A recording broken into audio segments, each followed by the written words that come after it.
Discussing a very interesting and hot topic about getting referrals every day.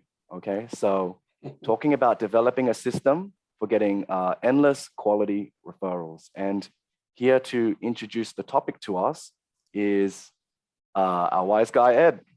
So Ed, having a referral program in place really increases the chances of getting quality referrals and keeping the business of these clients. So where do we start in implementing a referral process so that there's a steady stream of referrals in the pipeline? Yeah, thanks, Thomas, and thanks for introducing the topic.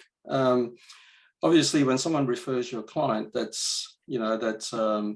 obviously very happy with your service for them to refer you to another client. And out of the 4 ways to increase your business, that is the cheapest way to do it and the best way to do it, because not only are your clients happy, but they're now going out there and talking to their friends about your business. So obviously that's the first one that you want to work on. The other 3 are, monetization sheet, which is selling more services to your existing clients. The 3rd one is your digital marketing, and the last one is an acquisition. You go buy a firm, but we're not going to talk about those 3. We're just going to talk about today. It's just about referrals, because we should be doing attacking the low-hanging fruit, and the lowest hanging fruit is your referral system, and it all starts with your service and your responsiveness to your clients. And if you can just put yourself in the other person, in the client's shoes, if you're dealing with 2 businesses and one business responds to you very, very quickly, and the other business doesn't respond to you, and they're competitors, and you're looking at utilizing their services, you're going to go with the firm that responds to you very, very quickly, and the firm that builds a relationship with you, and the firm that cares about you, and because the message they're giving to you is that they care about you because they're responding to you. The firm that doesn't respond to you, the body language they're giving you is that, you're very low on their priority list. They've got other things to do. They're busy, don't bother me. That's the body language that the firm who doesn't respond to you or responds very slowly is giving you. They've just got, you're very low on their priority list. They've got other things to do, and, they don't really care. So the first thing is you've got to get your staff responding very, very quickly. Okay, now we at Chan & Naylor have a same-day response. So if you can't respond on the same day because you're in a meeting, then the latest the next morning. If you can't respond the next morning, you've got to get someone to ring the client up and let them know that you won't be able to get back to them for a couple of days. All right. So as long as you're connecting with the client, that's the first thing you need to do, and everybody needs to be on the same page with that. In fact, if you came to work for Chan & Naylor, it's a letter called a chairman's welcome. In that it says if you don't respond on the same day, then it's a sackable offence. So that we get them to sign that, so that everybody knows what's expected. Because we are in the service industry, and if you want to grow, that's what it's about. You've got to respond, so that you show to your clients that you care, that your whole organisation cares. Okay, so that's the first thing. The next thing then is your communication. So you don't send. We at Chan & Naylor we send. If I want Thomas, if I want you to respond to me, I send an email to you, and I might CC Tim on it, but I don't expect Tim to respond because he's being CC'd on it. But I do expect you to respond. And part of our culture is, if you receive an email, you must respond. Otherwise, it's a sackable offence. And if you get everybody on the same page, the whole team working in the same way, then you won't get these situations where a client sends the email to 4 or 5 people. And the reason why they send it to 4 or 5 people is because no one's responding to them, and they're hoping someone will respond.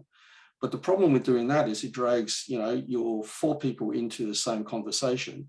And then either 4 people respond to it and it wastes 4 people's time, or nobody responds because everybody's waiting for the other person to respond.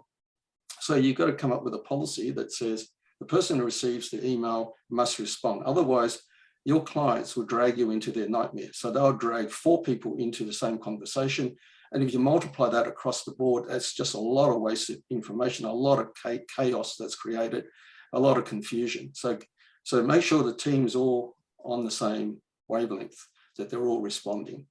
Okay, now, the third thing, of course, is that when you do finish a job for a client, you never just send it out for signature.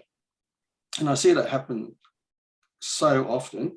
And it's because we're all focused on productivity and we're all focused on the short term, getting our lodgements done, getting onto the next job. The team's under pressure. We've got to get the work out. We've got to get the WIP down. We've got to get the debtors, the invoices out. We've got to worry about cash flow. It's all stuff that's focused within. And not once is that focus on the client. And if you don't focus on the client, you're not going to get referrals from them. So in order to do that, we always have a client approval meeting before it's finished. So if it's businesses, we have a client approval meeting. That client approval meeting can be by phone, or it can be by Zoom, it can be by face-to-face. And we take them through the journey of the tax planning. So if it's a larger client, then obviously it's a tax planning meeting. And we get their approval to finish off, in the way that we've discussed. If it's a smaller client, we just ring them up like an iReturn or a rental property. We ring them up with the results to let them know what the result was, not just to send it out in the mail. So that's the other thing that you need to do if you want to increase your referrals. And but that extra bit of time that you spend with them, it might only be 15 minutes. You might have spent 5 hours doing the work, but you spent 15 minutes with them, and that 15 minutes has more value to them than the 5 hours that you spent doing the work, right? And yet most firms focus on the 5 hours, getting the work done, getting it perfect, right? Sure, it's the best, the work is done to absolute quality and it's the best job in the whole world, and yet they don't talk to their clients, and it's that 15 minutes of a conversation to the client. They'll get you all your referrals, but we're just focused on getting the job done, getting on to the next job, and we don't get referrals.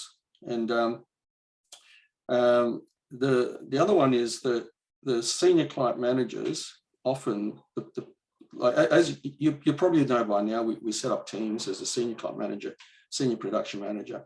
Senior client manager's role is to talk to the clients and to have the bridge between the production team and the clients, so they're communicating at the client's level.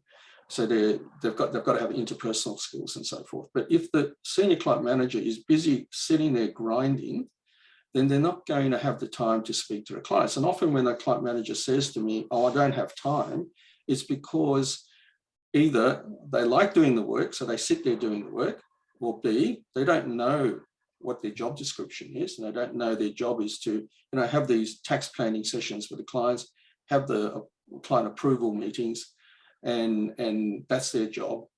And they sit there doing the work, or they enjoy doing the work, so they sit there doing the work, but they're an overpaid, employee if they're holding that role and and just sitting there doing the work, or the staff below them needs a lot more training, all right, or the capacity below them is not sufficient to do the work, so it all bubbles up to the top, ends up on the client manager's desk.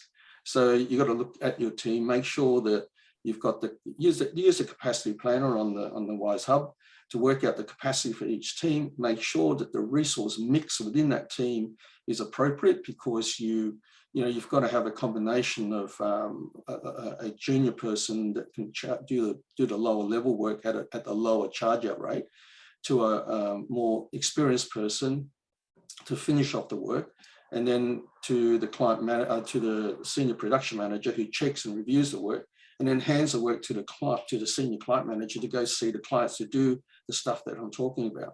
So make sure the team structure is right. And then, of course, make sure you've got a newsletter going out to the clients, and the minimum is once a month, because the research shows that if you're no longer in front of your clients after a month, it's whoever is around that they'll look at. So if someone sends them a newsletter or they've clicked onto somebody else's newsletter, then they'll start gravitating over there. They'll start forgetting who you are. You know, about a month is the longest that you need to go without touching base with your clients. Now, if you're working with your clients every month, then that's okay. But often we don't see our clients for quite a few months, if not, you know, once a year. So we need to keep in touch with the clients to make sure that we're at the forefront of their mind, because your clients and my clients are constantly being hunted by our competitors. So someone's touching base with them constantly. So we need to be doing that as well in order to keep them at keep us at the forefront of their mind.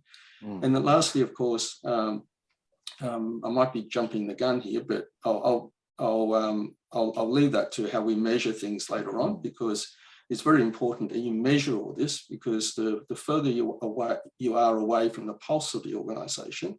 Like me, I haven't worked in the practice now for 20 odd years. And I know with the reporting that comes back to me that, you know, the 5 most important things, including how happy the clients are, it's being measured. And I know whether they're happy or not, they're not happy. So that's very important as well. Great. Yes, in our firm as well, I noticed the marked difference when you had recommended the client approval meeting into our firm, and it's very different, you know, to be able to get the client involved in the process. And it showed me how Wise approaches referrals. It's not that we're advocating, say, give your client $1,000 if they refer a client, but it's stemming from that customer service and developing a process where they're getting involved. And actually, Tim, as well, you know, you've been in the midst of continuously improving your systems, and you've also implemented so much of the Wise methodology. How have you seen the effects of implementing this referral philosophy into your firm? We know who our referrers are now. So we've been tracking client net promoter scores this financial year. And sometimes it's clients that you would imagine were the 9s and 10s, and sometimes it's surprising who the 9s and 10s are. And we know now who to go after for those referrals. And that's something we didn't really know before. And, you know, we send them out once a year when the main compliance work's done, but a client could be a 9 or a 10 one year and a 7 or a 6 the next year, depending on what happens to them. And Ed talks a lot about the emotional bank account, and that goes up and down as well. And so it's just really important to be targeted. You don't want to ask 100% of your clients, you know, for referrals. You want to ask the ones who are quite happy with your services. And, you know, I'd be looking at A's and B's for referrals. If I've got like a D grade client that we're looking at moving on, I wouldn't be coming after them for referrals. So everything about, you know, Ed's philosophy with Wise is targeting the appropriate areas.